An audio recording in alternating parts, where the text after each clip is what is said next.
श्री दुर्गा देवी नमो नमः। श्रीमद्देवी भागवत महापुराण चतुर्थ स्कंद अध्याय 23। कारागार में भगवान श्री कृष्ण का अवतार, वसुदेव जी के द्वारा श्री कृष्ण को नंद भवन में पहुंचाना, योग माया के द्वारा कंस को चेतावनी, नवजात बालक को मारने के लिए कंस का राक्षसों को आदेश, श्री कृष्ण अवतार का संक्षिप्त चरित्र, नंदोत्सव से लेकर प्रद्युम्न के जन्म तक की कथा। व्यास जी कहते हैं, नारद जी के आदेशानुसार उग्रसेन पुत्र कंस ने जब देवकी के 6 बच्चों को मार डाला और 7वां गर्भ गिर गया, तब 8वें गर्भ की रक्षा करने के लिए अत्यंत सजग होकर वह प्रयत्न में लग गया। इसी गर्भ से उत्पन्न हुआ बालक मेरा काल है, ये चित्त में यह चिंता क्षण भर भी दूर न हो पाती थी। उचित समय आने पर भगवान श्री हरि वसुदेव के अंदर प्रविष्ट होकर लीला से ही देवकी के गर्भ में विराजमान हो गए। उसी समय भगवती योग माया ने देवताओं का कार्य सिद्ध करने के विचार से इच्छा अनुसार यशोदा के गर्भ में प्रवेश किया। यदुकुल में रोहिणी जी थी, उनके गर्भ से बलराम जी प्रकट हो चुके थे। कारण कंस के भय से उद्विग्न होकर वसुदेव जी की वे प्रेयसी भार्या रोहिणी उस समय गोकुल में कालक्षेप कर रही थी। तदंतर कंस ने देव वंदिता देवकी को कारागार में बंद कर दिया। उनकी रखवाली करने के लिए बहुत से सेवक नियुक्त कर दिए गए। अपनी धर्मपत्नी पर वसुदेव का अनुपम प्रेम था। प्रेम के सूत्र में बंधकर वे भी स्त्री के साथ कैद में पड़े थे। प्रतिक्षण पुत्र जन्म की चिंता उनके मन में खटक रही थी। जब देवताओं का कार्य संपन्न करने के लिए भगवान विष्णु देवकी के गर्भ में पधारे, तब समस्त देवताओं ने आकर उनकी स्तुति की। क्रमशः गर्भ की अवधि पूर्ण हो गई। 10वां महीना शुभ श्रावण पड़ा था। उसके कृष्ण पक्ष के में अष्टमी की तिथि को रोहिणी नक्षत्र का प्रवेश हो गया था। उस समय कंस के मन में अत्यंत घबराहट उत्पन्न हो गई थी। संपूर्ण दानों से उसने कहा, तुम लोगों को अब पूरी तत्परता के साथ देवकी की रखवाली करनी चाहिए, क्योंकि उसके 8वें गर्भ से ही मेरा शत्रु उत्पन्न होने वाला है। वही बालक मेरा काल है। अतः भली भांति प्रयत्न करके रखवाली में सावधान रहना परम आवश्यक है। दैत्यों, इस बालक का वध करने के पश्चात ही मैं अपने भवन में सुख की नींद सोऊंगा। सभी वीर दानव तलवार, भाला, धनुष हाथ में लेकर डटे रहे। कभी भी नींद अथवा आलस्य न आने पाए, वे सभी स्थानों पर दृष्टि दौड़ाते रहे। व्यास जी कहते हैं, इस प्रकार दानवों को आज्ञा देकर कंस तुरंत अपने महल में चला गया। उसका शरीर दुर्बल हो गया था। भय के कारण उसकी घबराहट की सीमा न थी। महल में भी उसे शांति नहीं मिली। इधर आधी रात का समय हो गया। देवकी ने वसुदेव से कहा, महाराज, मेरा प्रसव काल आ गया है। इस अवसर पर मुझे क्या करना चाहिए? यहाँ पर बहुत से भयंकर राक्षस हैं। पूर्व समय में मुझ में नंद रानी की बात हुई थी। उसने कहा था, मानिनी, तुम अपने पुत्र को मेरे घर भेज देना। यह निश्चय मानो, मैं भली भांति उसे पाल पोस दूंगी।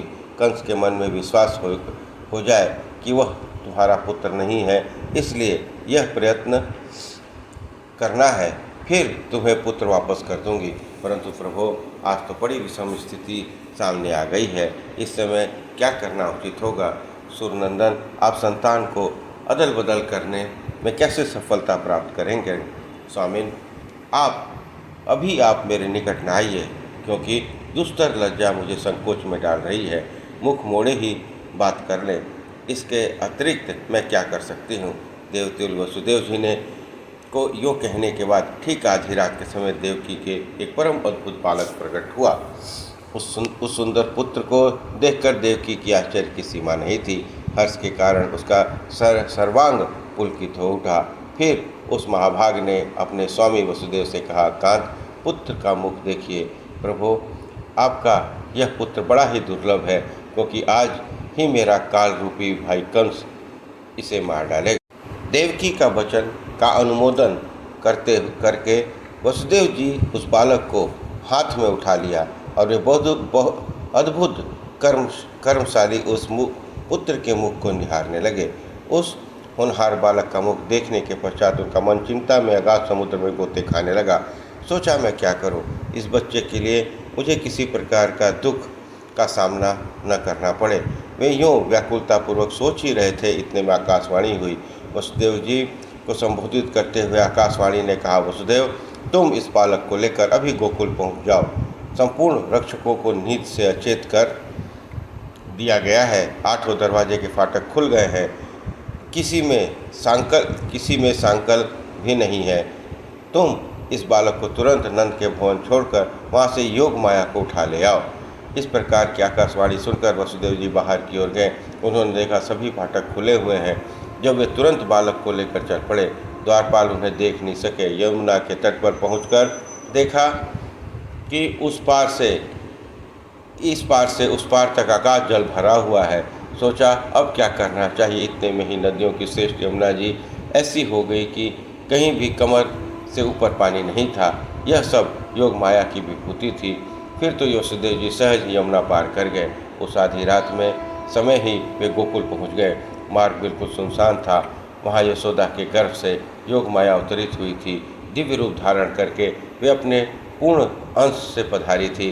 उनका विग्रह त्रिगुणमय एवं परम अलौकिक था। वे एक छोटी सी कन्या के रूप में विराजमान हो रही थी। उस अवसर पर सर्वेश्वरी भगवती ने स्वयं दासी का वेश बना लिया। अपने कमल जैसे कोमल हाथ पर उस दिव्य कन्या को रखकर वह बाहर आई और उसे वसुदेव जी को दे दिया।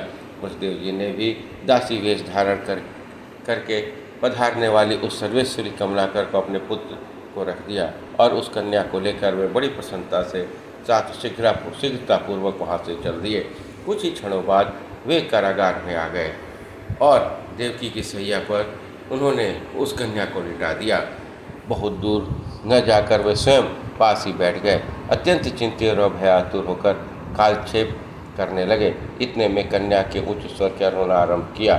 फिर तो प्रसव के समय को सूचित करने के लिए नियुक्त किए गए राज्य कर्मचारी जाग उठे।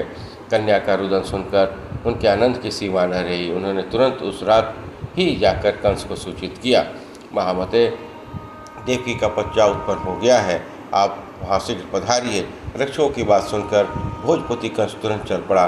फाटक बंद थे, यह देखकर उसे वासुदेव जी को पुकारा। कंस ने कहा, महान बुद्धिशाली वासुदेव, देवकी के बालक को मेरे सामने उपस्थित करो। उसका यह 8वां बालक ही मेरा काल है।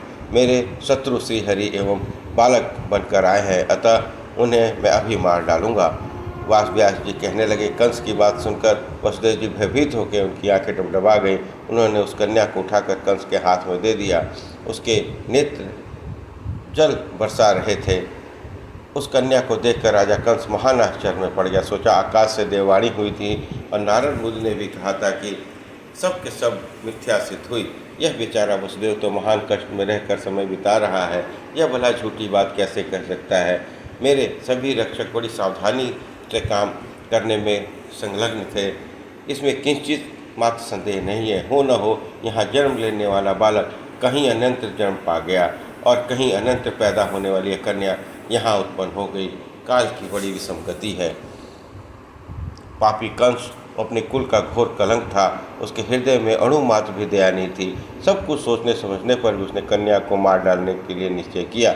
अतः उसने कन्या को ले लिया, उसके पैर पकड़े और पत्थर पर मारना चाहा। इतने में ही वह कन्या उसके हाथ से छूटकर आकाश में चली गई। आकाश में जाते ही उसने दिव्य रूप धारण कर लिया और मधुर स्वर में कंस से कहा, अरे पापी, मुझे मारने से तेरा क्या प्रयोजन सिद्ध होगा? तेरा प्रबल शत्रु उत्पन्न हो चुका है, किसी प्रकार भी उसका दमन नहीं किया जा सकता। तुझ नराधम को वह अवश्य मार डालेगा। यूँ कहकर कल्याण स्वरूपनी देवी स्वच्छतापूर्वक आकाश में विराजमान हो गई। उस समय कंस के मन में आश्चर्य की सीमा नहीं थी। वह अपने घर चला गया। उसके मन में भय के कारण घबराहट उत्पन्न हो गई थी। बकासुर, धेनुकासुर, वक्तासुर प्रभृति संपूर्ण दानवों को बुलाकर उसने कहा, दानवों, तुम सभी मेरा कार्य संपन्न करने के लिए जाओ। जहाँ कहीं भी बालक जन्म में उत्पन्न होते हैं उसे मार डालना। बालकों के मारने वाली पूतना अभी नंद के गोकुल में चली जाए, वहाँ अभी के उत्पन्न हुए जितने बच्चे मिले उसे मेरी आज्ञा मानकर तुरंत मार डालना पूतना का परम कर्तव्य है। धेनुकासुर, वक्तासुर, केसी, प्रलंब और बक ये समस्त दानव मेरा कार्य सिद्ध करने के विचार से गोकुल में ही डटे रहें। इस प्रकार संपूर्ण दानवों को आदेश देकर पापी कंस अपने महल में चला गया। उसके मन पर चिंता की घटा घिरी थी। वह अत्यंत दीन सा हो गया था, क्योंकि उसे बार बार शत्रु रूप से हरि का स्मरण हो रहा था। व्यास जी कहते हैं, प्रातःकाल होते ही नंद जी के महल में पुत्रोत्सव मनाया जाने लगा। यह बात चारों ओर फैल गई। किसी दूत के मुख से कंस ने भी सुन लिया। वासुदेव जी की स्त्रियां आदि सभी नंद गोकुल में ठहरे हुए थे। यह बात कंस से अविदित नहीं रही, अतएव भारत गोकुल के विषय से में उसे महान संदेह उत्पन्न हो गया। इसके पूर्व नंद नारद जी भी ये सभी कारण बता चुके थे। उन्होंने स्पष्ट कह दिया था कि गोकुल में जो नंद प्रभृति तथा उनकी स्त्रियां हैं वे सभी देवता हैं। देवकी और वसुदेव आदि भी वही हैं। निश्चय ही वे तुम्हारे शत्रु हैं। नारद जी का यह वचन से कुल में कलंक लगाने वाला यह कंस वास्तु स्थिति को भली भांति समझ गया था।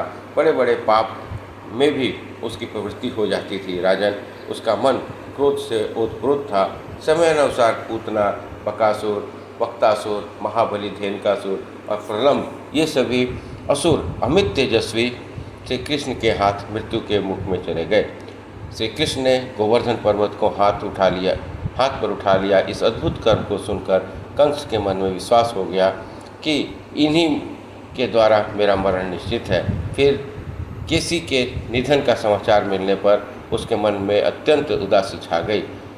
तब वह धनुष यज्ञ करने के बहाने से कृष्ण और बलराम को बुलाने का यत्न में लग गया। उस नीच कंस की बुद्धि सदा पाप में रत रहती थी। उसने अमित तेजस्वी भगवान श्री कृष्ण और बलराम को वध करने के विचार से उन्हें ले आने के लिए अक्रूर जी को जाने की आज्ञा दे दी। अक्रूर जी कंस का अनुशासन मानकर गोकुल गए।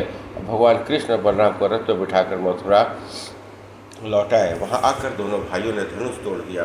रजक, कुल्यापीड़, हाथी, चाणूर और मुष्टिक के प्राण हर लिए। भगवान श्री कृष्ण ने सल और तोषण को भी मृत्यु के मुख में भेज दिया।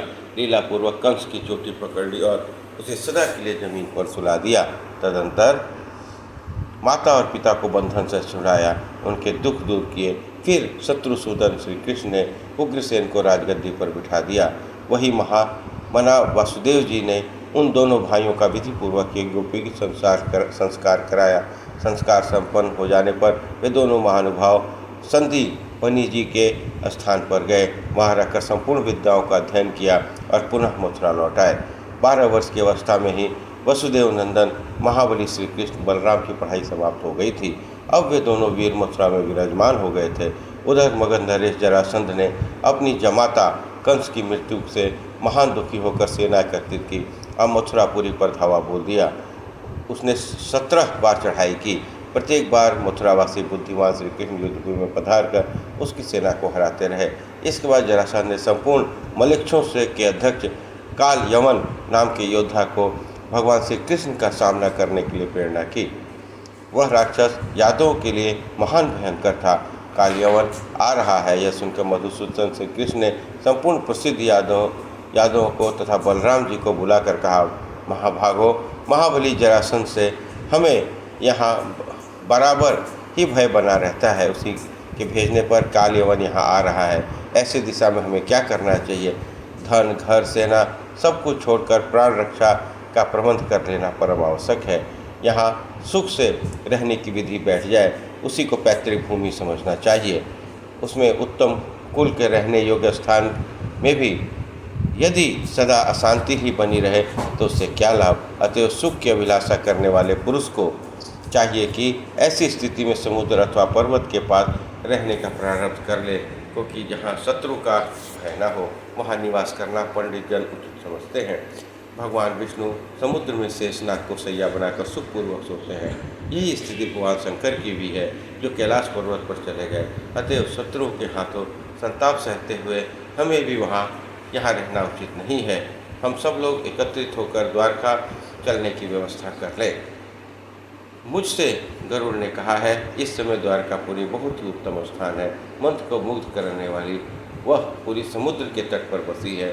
उसी के पास रैवताचल शोभा पा रहा है। व्यास जी कहते हैं, भगवान श्री कृष्ण की उस सत्य और युक्तियुक्त बात को सुनकर संपूर्ण श्रेष्ठ यादवों ने अपने बंधु बांधवों एवं सवारियों के साथ चलना निश्चित कर दिया। भगवान श्री कृष्ण बलराम को आगे करके सबके सब सपरिवार मथुरापुरी को निकल पड़े।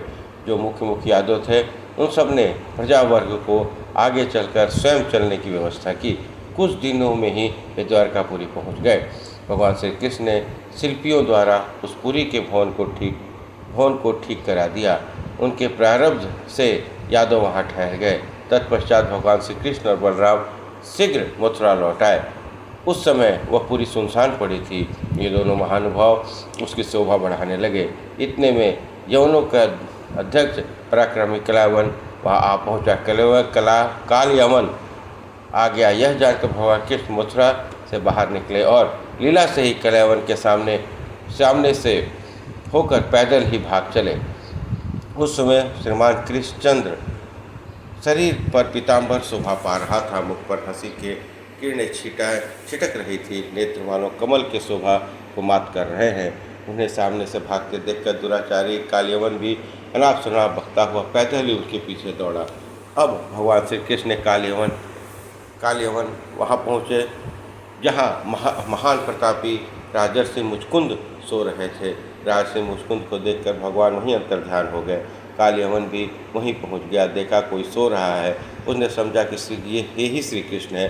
अतः उसने राजश्री पर पैर से प्रहार करना आरंभ कर दिया। तब महाबली मुचकुंद की नींद टूट गई। क्रोध से उनकी आंखें लाल हो गया। उनकी दृष्टि पड़ते कालयवन जल के राख हो गया। कालयवन को भस्म कर देने के पश्चात राजश्री मुचकुंद को कमल लोचन भगवान श्री कृष्ण के दर्शन प्राप्त हुए। वे भगवान के चरणों पर मस्तक झुकाकर वन की ओर चल पड़े। श्री कृष्णचंद्र ने भी बलराम के साथ लेकर द्वारका के लिए प्रस्थान किया। द्वारका आकर महाराज उग्रसेन को वहाँ का राजा बनाया और स्वयं इच्छा अनुसार विचरने लगे। रुक्मिणी का विवाह का स्वयंवर सजा था। शिशुपाल की विवाह की बात निश्चित हो गई थी, परंतु भगवान श्री कृष्ण उसे हर ले आए। उन्होंने रुक्मिणी के साथ विवाह कर लिया। तत्पश्चात वे जामवंती, सत्यभामा, मित्रविंदा, कालिंदी, लक्ष्मणा, भद्रा, नागनजीति प्रभृति दिव्य देवियों की बारी बारी से ले आए और सबके साथ पाणी ग्रहण संस्कार कर लिया। राजन, इस सब प्रकार की उनकी 8 पत्नियां हुईं। वे सभी अप्रतिम सुंदरी थी। रुक्मिणी के गर्भ से प्रिय दर्शन प्रद्युम्न का जन्म हुआ। भगवान श्री कृष्ण ने प्रद्युम्न के जातकर्म आदि सभी संस्कार संपन्न किए। प्रद्युम्न जी प्रसव गृह में ही थे। पराक्रमी संभासुर वहाँ से उसे हर ले गया। उसने प्रद्युम्न जी को अपनी नगरी में ले जाकर मायावती के पास रहने की व्यवस्था कर दी। इधर पुत्र का हरण देखकर भगवान श्री कृष्ण का मन अत्यंत उद्विग्न हो उठा। ऐसी दशा में उन्होंने भक्ति भावपूर्वक उन भगवती की शरण ली। उन्होंने वत्रासुर आदि दैत्यों को खेल खेल में ही मार डाला। इसके बाद भगवान ने योग माया की उत्तम स्तुति आरंभ की। स्तुति के पद बड़े ही सुंदर थे।